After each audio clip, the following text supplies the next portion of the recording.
Merci de nous regarder tous les jours. Voici votre revue de presse, les grands titres de l'actualité de la presse africaine. Une actualité dont quelques angles feront l'objet de commentaires dans quelques minutes par notre invité. Joël Franklin Momo est donc patron de presse, directeur de publication d'Afrique Magazine de Business, un gratuit qui est d'actualité au Cameroun. Intensification fulgurante du réseau électrique en Côte d'Ivoire, le Patriote qualifie le président Ouattara de homme lumière. Le journal fait comprendre comment en 8 ans il a sorti les Ivoiriens des ténèbres. Déjà 2212 localités électrifiées pour un taux d'accès de 72 à 99%. Le président Bédier met en garde les autorités ivoiriennes au sujet de la récente loi électorale, titre ce jour le bélier intrépide. Pour l'ancien président de la République, on peut craindre des élections calamiteuses. Pour l'arc-en-ciel, la plateforme de l'opposition sent le roussi. L'hebdomadaire propose à ses lecteurs quelques sujets croustillants. Ce que Bédier dit de Soro, le sort réservé au PDCI et la carte de Ouattara qui va tout changer. Et c'est peut-être cette carte qui est déjà jouée avec Simone Barbeau qui rejoint Ouattara et désavoue les irréductibles du FPI, titre l'essor ivoirien au sujet de la révision de la Constitution et de la présidentielle de 2020. Au Gabon, 133 détenus vont sortir demain mardi de 100 familles, la prison centrale, du fait de délais de détention préventive dépassés, titre l'Union. Une mise en liberté décidée par le président de la République, Ali Bongo. Cet acte présidentiel s'inscrit donc dans la logique de l'accélération des procédures pénales. Prévu pour servir de rampe de lancement de la vision de développement du Cameroun pour son émergence à l'horizon 2035, le document de stratégie pour la croissance et l'emploi, DCSE, n'a pas atteint ses objectifs et baromètre communautaire de titrer 36 000 milliards engloutis dans le DCSE. Gordon définit les prochaines étapes pour Eskom, la compagnie de l'électricité sud-africaine, titre BusTSD. Pour le tabloïd sud-africain, Gordon, le président Cyril Ramaphosa et Eskom sont sous le feu des critiques et des investisseurs depuis que l'on a publié ces états financiers annuels à la fin du mois de juillet en raison de leur manque de décision quant à une solution à long terme pour Eskom et de leur choix du directeur de la restructuration. En Algérie, les manifestants maintiennent le cap des manifestations. Le 25e vendredi de mobilisation citoyenne a connu le même engouement que les autres jours, nous fait savoir El Watan, le quotidien indépendant. Le Parlement de la SADC peut quitter la Tanzanie, titre le journal de l'Angola.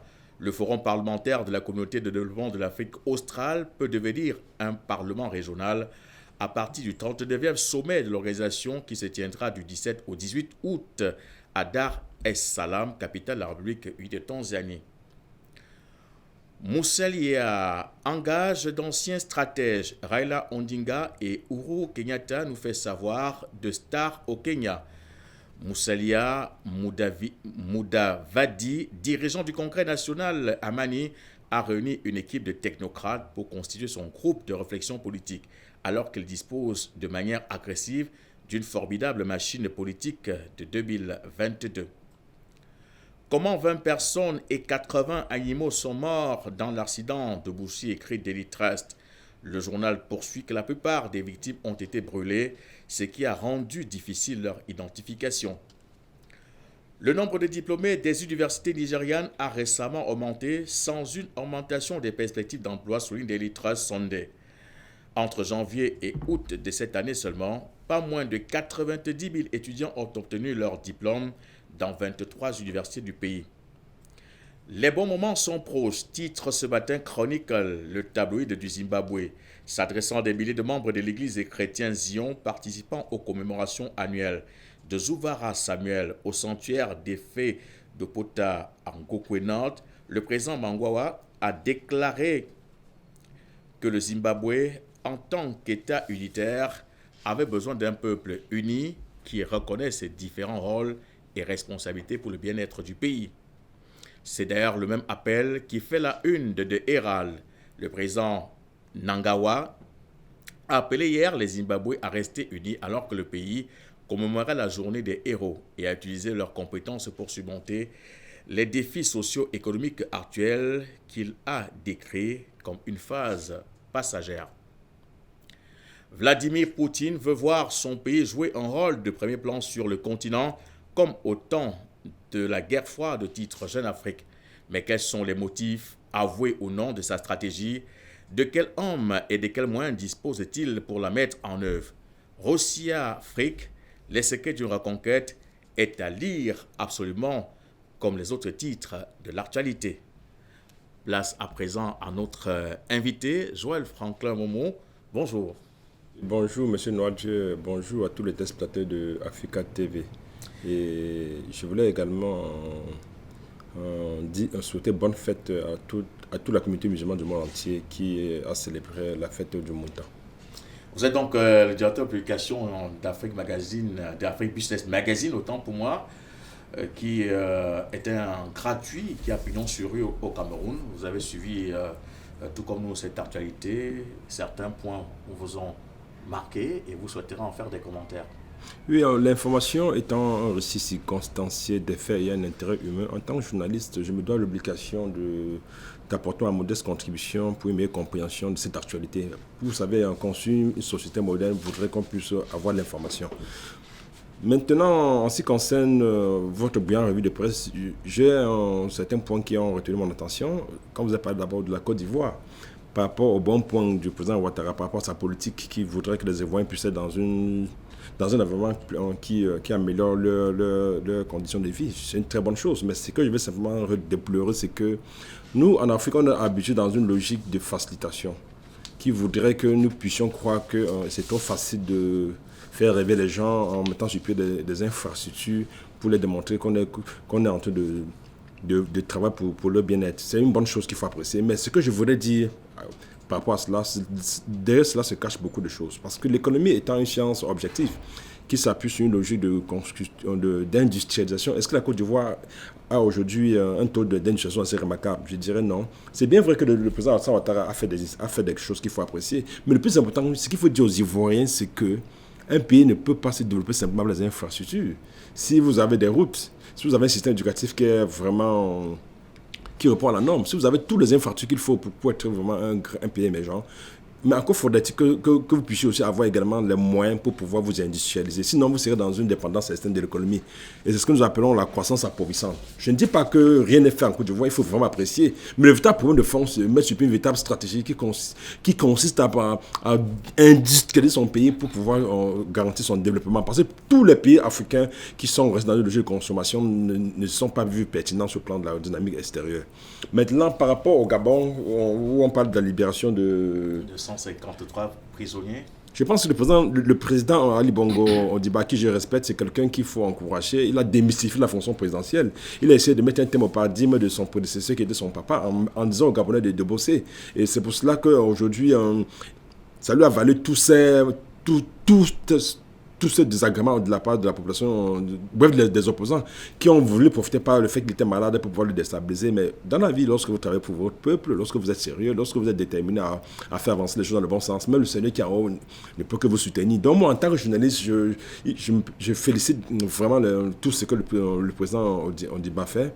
Et j'exhorte également le Seigneur lui donne beaucoup plus d'énergie pour qu'il puisse être en santé, en vue de garantir davantage la mise en exécution de son plan. Maintenant, on vous a parlé du Cameroun avec le document stratégique pour la croissance et l'emploi. C'est vrai que c'est un document ambitieux, plein de visibilité et plein d'efficacité, mais le plus important n'est pas simplement d'implémenter des stratégies. Tout le monde peut implémenter des stratégies, mais il faut que ces stratégies puissent être en phase avec notre environnement économique. Mais au regard de tous les indicateurs, j'ai comme l'impression que le document stratégique pour la croissance de l'emploi a échoué parce que la croissance qui a été menée par ce document était de 4.3, 4.4. Aujourd'hui, on a une croissance de 5.2, 5.3. Ce qui veut dire naturellement que ce document n'a pas vraiment permis à ce que le Cameroun puisse se développer. Mais maintenant, le véritable problème, ce qui me choque dans cette histoire, c'est que quand on regarde tout le montant, 36 000 milliards, aujourd'hui, on ne peut que se dire, mais comment est-ce qu'on en est arrivé là? Je pense à mon humble avis que nos économistes doivent savoir que Un pays ne se gère pas de manière théorique, un pays se gère de manière pratique.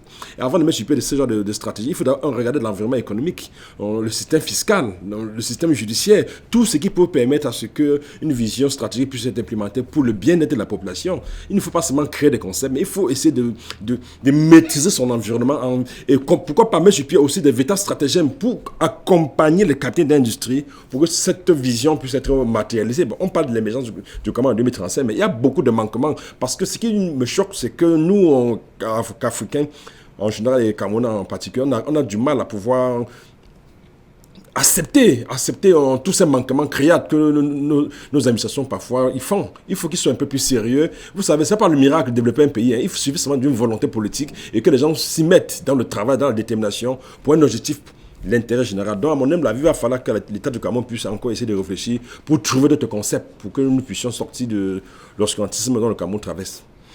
Merci infiniment, Joël Franklin Momo, mais je voudrais rebondir sur deux choses.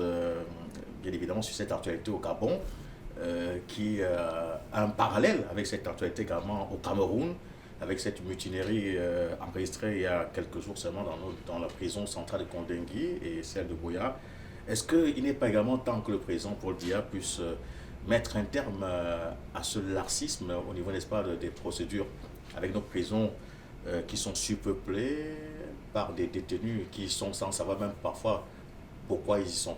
Je pense qu'il va falloir que le président de la République du Cameroun puisse prendre les mesures qui s'imposent parce qu'aujourd'hui, on constate qu'au Cameroun, nos dirigeants ne travaillent pas dans la prospective et on peut remarquer, il y a plusieurs faits qui démontrent cette situation, cette contre-performance. Je pense simplement à l'exemple de l'entrée est de Douala. Où depuis un certain temps, on a du mal à pouvoir se déplacer et le préfet du Vouri a pris des mesures pour que les camions ou les transporteurs puissent travailler entre 21h et 6h du matin. Ça veut dire simplement que ceux qui passent les marchés n'ont pas pris des mesures qui s'imposent pour permettre à ce que les voies de contournement puissent être opérées. Et encore, quand on regarde un peu cette situation, on comprend naturellement que nos dirigeants travaillent dans une logique d'improvisation. Et lorsque vous travaillez dans l'improvisation, attendez-vous à ce que tout ce que vous faites ne soit pas consistant. Maintenant, par rapport aux prisons, bref, c'est juste un parallèle pour démontrer que les prisons sont dans le même problème du fait qu'il n'y a pas de la prospective. Puisqu'à un moment donné, on a oublié qu'il faut travailler dans une dynamique qui consiste à savoir que l'explosion démographique est galopante et mettre sur pied un plan qui permet de désengorger ces prisons, pas une véritable politique qui voudrait que l'État puisse construire des prisons. Mais lorsqu'on regarde comment ça fonctionne, on se rend donc compte que la prison de Kondengui était censée accueillir 600 personnes à sa création. Aujourd'hui, cette prison compte plus de 5000.